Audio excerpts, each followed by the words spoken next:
안녕하세요. 조영기입니다. 오늘은 북한 경제 위기가 좀 심화되고 있다고 하네요. 이 문제하고 북핵 폐기와 관련된 문제를 조금 연결해서 말씀을 드리고자 합니다. 저희 오늘 주제는 북핵 경제 위기, 북한 경제 위기, 북핵 폐기의 기회다라는 주제로 말씀을 드리려고 합니다. 북한 경제 지금 굉장히 안 좋은 것 같아요. 뭐 여러분들 다 알고 계신 것처럼 지난해 김정은이가 미사일 쏘고 핵실험하고 뭐 이렇게 해서 국제사회로부터 시작해서 상당히 많은 대북 제재를 받았습니다. 이 대북 제재가 가지고 있는 가장 큰 특징은 유엔 회원국은 이 이행을 강제적으로 해야 된다라는 의무 조항이 있습니다. 그래서 국제사회가 굉장히 잘 공조를 하고 있는 것 같아요. 이런 대북 제재로 인해서 북한 경제는 위기 국면으로 지금 치닫고 있는 것 같습니다. 수치를 조금 몇 가지를 봐보려고 합니다. 경제의 성적표는 경제 성장률로 보통 이야기를 합니다. 지난해 북한의 경제 성장률이 마이너스 3.5%였어요. 이것도 대북 제재의 영향입니다. 그러니까 금년에는 아마 마이너스 3.5%보다가 더 심화될 것 같고, 내년에 만약에 국제사회가 북한에 대해서 대북 제재를 지속한다면 저는 훨씬 더 악화될 것이다. 그래서 지금 일각에서 제기되고 있는 것처럼 제2의 소위 말하는 제2의 고난의 행군의 가능성이 높다고 그럽니다. 뭐 몇 가지 중요한 수치 다시 조금 더 말씀드리겠습니다.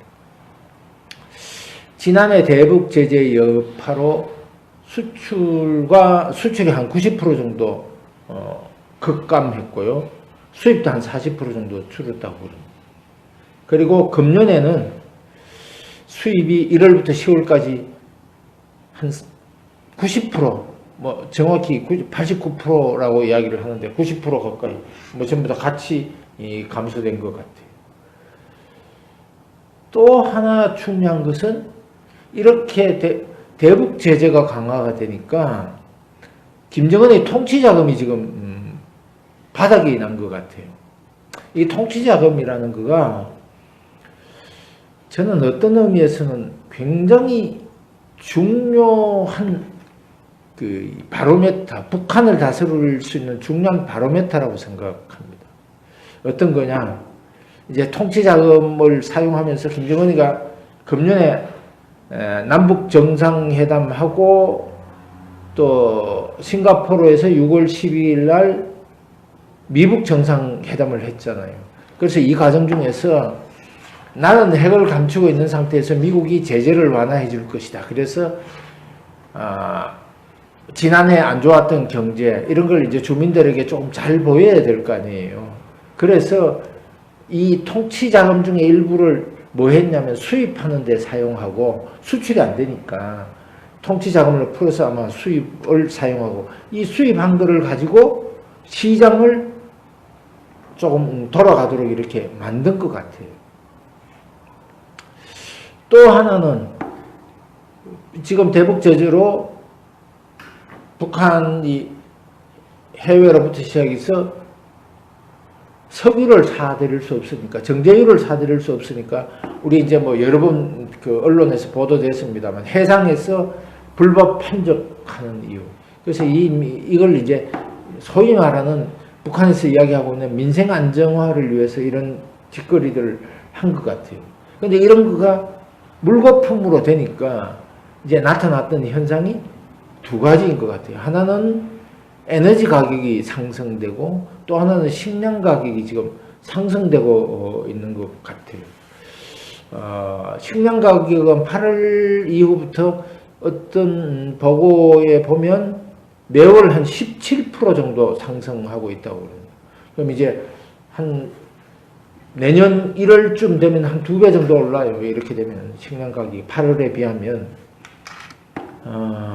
그리고 기름값도 한 8월까지는 리터당 한 1.5달러 정도 했던 것이 지금 11월 상순에 리터당 1.9에서 2달러 정도 된다고 합니다. 여기 이제 평양의 가격인데, 또 하나 문제는 제가 조금 전에 식량 가격이 이제 상승한다고 그랬는데, 농촌의 위기도 상당히 심화되고 있는 것 같아요. 어떤 거냐면, 지난해 굉장히 더웠잖아요. 그래서 전체적으로 식량 생산량이 우리 농촌진흥원에서, 한국의 농촌진흥원에서 북한의 식량 생산량을 추정한 거가 455만 톤이에요. 굉장히 후하게 아마 쳐줬을 것 같습니다. 작년보다 3.4% 감소했고요. 이것은 전체적으로 북한이 뭐 조금씩 이렇게 나누어 주지만 얼마 정도 식량이 부족하냐면 한 64만 톤 정도의 식량이 부족한 양이라고 그래요. 그래서 대부분의 가정이 식량이 부족하다. 그래서 배급 주기가 굉장히 어렵다. 이렇게 보여지고 있고, 특히 북한 일반 주민들의 주식인 옥수수의 생산량이 10% 정도 감소됐다고 그래요. 북한 주민들이 겪는 고통이 굉장히 심화될 것 같습니다. 그래서 이제 이런 거가 나타나는 현상이 북한에서 이제 북한의 주요한 곡창지대는 우리 개성 부근에 있는 황해남도인데, 황해남도 부근에 있는 식량이 전부 다 이제 줄어들어요.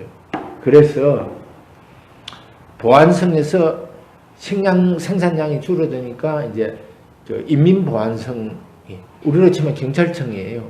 인민보안성에서 식량이 지역 간 이동되는 걸 뭐 검문소도 만들고 뭐도 만들고 이렇게 해서 이동 못 하도록 하고, 그리고 식량이 부족하니까 북한에서 식량 절도가 많이 발생되는 것 같아요.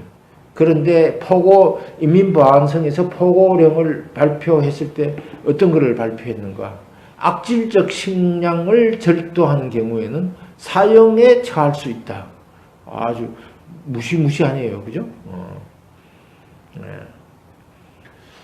그리고 또 어떤 문제가 생겼는가? 이제 북한에서 협동농장에서 식량이 생산되면 가장 먼저 가져가는 곳이 이제 이 군대인데, 군의 군량미를 전체 생산된 거에 40% 정도 떼어가니까 농민들에게 줄 수 있는 분배 몫이 굉장히 감소됐어요. 식량 생산량은 줄어들고 또 적정한 양은 군대에 보내야 되고, 그러니까 황해남도에 있는 한 협동농장의 책임자가 자살을 했다고 그러네요. 이 문제 때문에. 굉장히 안타까운 일이긴 합니다. 그래서 최근 외신에서 이런 보도들이 굉장히 많이 나오네요. 제2의 고난의 행군에 대한 내용들이 뭐 심심찮게 나오는 것 같습니다. 일본 외신은 북한은 지금 제2의 고난의 행군에 들어갔다라고 이야기를 하고, 아까 제가 앞에서 말씀드린 것처럼 경제의 성적표는 경제 성장률인데 지난해에도 마이너스 3.5%, 금년에는 아마 2018년에는 제가 봤을 때는 마이너스 3.5%보다가 더 추락했을 거예요. 혹시 뭐 이 아파트 짓는데 조금 더 많이 됐어, 경제 성장률이 이거보다는 좋아지리라고 생각될 수도 있지만 저는 그렇게 보지는 않습니다. 그리고 내년에 조금 전에 말씀드린 것처럼 대북 제재가 지속되면 경제는 더 안 좋아질 것이다. 그리고 7월부터 함경북도에서는 기아가 발생되고, 뭐 아사자의 수가 뭐 500명이다, 뭐 50명이다, 이러고 뭐 많은 숫자들이 지금 이렇게 돌아다니고 있는 것 같아요. 정확한 거는 북한 당국이 알고 있지만 이런 거 지금 또 북한이 자기네들이 치부이니까 발표할 리는 없을 것 아니에요. 그리고 이제 북한 당국도 굉장히 당황하고 있는 것 같아요. 북한에서 지금 회자되고 있는 단어가 전량가구입니다. 전량은 식량이 없는 사람들, 그렇게 돈도 없고 시장에서 시장화 활동을 해서 식량을 살 수도 없고, 그리고 또 뭐 식량을 배급받을 수도 없는 상태, 먹을 것도 없는 이런 가구를 전량 가구라고 해요. 전량가구라고 이야기를 하고 있는데 이것 때문에 지금 북한 당국도 굉장히 허둥대고 있는 것 같아요. 그럼 민심이 어떻게 될까요? 나빠지겠죠. 나빠지는 것은 당연한데 김정은도 정책이 금년에 2018년 김정은의 정책을 제가 보니까 잘못한 것 같은 거가 많아요. 평양에 지금 우리 모 국회의원이 이런 이야기도 했습니다만 평양의 여명거리의 아파트를 보니까 굉장히 잘 됐다고 그러는데 실질적으로 이것은 북한 주민들의 고름을 짜서 고름과 피를 짜서 만든 아파트다라는 측면입니다. 근데 이 아파트가 지은 지 한 6개월 정도 지나지 않았는데 빗물도 새고 난리법석이라고 그러네요. 그리고 한 50층짜리 정도 되는데 2시간, 3시간 정도 엘리베이터 운영하지 않고 물도 제대로 나오지 못하고 이러니까 아파트 뒤에는 오물 같은 거, 인분 같은 거 이런 거가 굉장히 쌓여 있기도 하다고 그럽니다. 대북 제재로 이제 물가 상승이 됐는데 아까 조금 전에 말씀드린 것처럼 이 대북 제재가 해제될 거로 기대했는데 해제가 안 되니까 이런 결과들이 나온 것 같아요. 그리고 우리 사회에서 일부에서는 북한 전문가들 중에서 특히 북한 경제를 전문하는 사람들 중에서 북한의 시장화가 활성화됐기 때문에 이 시장화가 북한 경제를 지탱해 준다라고 이야기를 하고 있는데 정말로 중요한 것은 지금부터 제가 말씀드린 사회주의에서 시장은 계획경제를 보완하는 계획경제의 부족한 부분을 보완해주는 장치이지 시장을 육성하려고 어떤 경우에도 하지 않아요. 김정은 체제를 유지해야 되는데 시장이 활성화되면 김정은의 체제는 어떻게 될까요? 작살나죠. 좀 속된 표현을 했어요. 그래서 김정은은 시장 육성하지 않는다. 이것은 김정은은 시장을 육성한다라는 것이 우리에게는 엄청난 착각이에요. 중국이나 베트남은 개혁 개방에 대한 확실한 의지를 가지고 있었던 사람이지만 아닌 것 같아요. 하시라도 김정은은 시장을 지 마음에 안 들면 폐쇄할 수 있다라는 측면에서 우리가 이 문제를 제대로 봐야 되는 거예요. 근데 민심이 굉장히 안 좋은 것 같아요. 그 김정은은 굉장히 좀 나쁘게 이야기하면 악랄하게 시장을 악용했던 것 같아요. 통치자금 수단이 모자라기 때문에 휴대전화를 굉장히 많이 늘렸어요. 북한이 지금 저렇게 경제가 안 좋은 상태에서 휴대전화 한 달 사용료가 얼마냐면 약 한 200달러 정도 돼요. 북한에서 200달러인 것 같으면 엄청난 건데 이거 지금 한 2년 전에 300만 대이던 거가 지금 한 600만 대 정도가 개통이 됐다고 그래요. 이건 지금 어떤 측면에서는 김정은에게 돌아갈 수 있는 부메랑으로 작용될 수 있다는 측면에서 우리가 지금 이 휴대전화를 잘 봐야 될 것 같다라는 생각이 저는 들고 있습니다. 이제 북한 경제 위기가 심화되면 우리에게는 어떤 레버리지를 가지고 김정은을 작살낼 것인가에 대해서 신경을 써야 될 것 같다. 북한은 지금 최근에 노동신문이나 이런 데서 굉장히 이런 거를 많이 강조를 해요. 자력경생. 김일성 때부터 시작해서 했던 이야기가 손자인데까지 물려져서 지금 하고 있습니다. 그리고 또 하나 제재 효과는 없다. 그 제재 효과는 허탕이다라는 거가 노동신문에 많이 보도가 되고 있습니다. 근데 이거는 뭐를 의미하는가? 바로 김정은이가 나는 초조하다라는 것을 반문하고 있는 이야기. 나는 초조하다라는 것을 나타내고 있는 이야기다. 초조하다. 상대방이 초조하다. 경제 위기 때문에 상대방이 초조하다라는 것은 우리에게는 북핵 폐기를 위한 굉장히 중요한 기회라고 저는 생각합니다. 바로 우리가 북핵 폐기를 시킬 수 있는 주도권을 장악할 수 있는 것이다. 그런데 우리 사회에서 지금 이런 얘기들을 하는 사람들이 굉장히 많이 있는 것 같아요. 90년대 경제위기 상황에서 사실 우리가 북한에 경제 지원을 해주지 않았더라면, 김대중 정부가 북한에 지원하지 않았더라면 북한 체제는 지금 망했을 것이다 라고 이야기하는 사람들도 제 주위에는 꽤나 있는 것 같아요.